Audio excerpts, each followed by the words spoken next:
Welcome to শান্নুস diary. কেমন আছেন সবাই? আজকের দিনটা শুরু হলো ঠান্ডা সুন্দর এক সকালে। চলুন দেখি আজকের দিনটা কেমন কাটালাম এবং দুপুরের জন্য কি কি রান্না করলাম। সকালে উঠে প্রথমেই বিছানার চাদর চেঞ্জ করলাম, এরপর ঘরটা একটু গোছগাছ করে পরিষ্কার করলাম। হালকা নাস্তা সেরে নিলাম, যদিও সেটা আজকের ভিডিওতে দেখাচ্ছি না। প্রথমেই ফ্রিজ থেকে মাছ নামিয়ে নিলাম, তারপর রান্নার জন্য বেশ কিছু পেঁয়াজ কেটে রেখে দিলাম যাতে কাজটা দ্রুত হয়।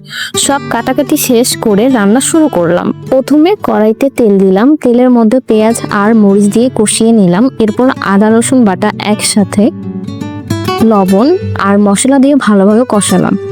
তারপর আলু দিয়ে বেশ কিছুক্ষণ কষিয়ে নিলাম। এরপর পরিমাণ মতো পানি দিলাম। বলক ওঠার পর মাছগুলো দিয়ে দিলাম। একটু নেড়ে চেড়ে মাছ রান্না শেষ করলাম। একইভাবে কড়াইতে তেল দিয়ে পেঁয়াজ আর মরিচ হালকা ভেজে নিলাম। এরপর আলু আর সিম যোগ করলাম। হলুদ আর মরিচের গুঁড়া মিশিয়ে ভালোভাবে নেড়ে চেড়ে সিদ্ধ হওয়ার পর ধনিয়া পাতা দিয়ে নামিয়ে ফেললাম।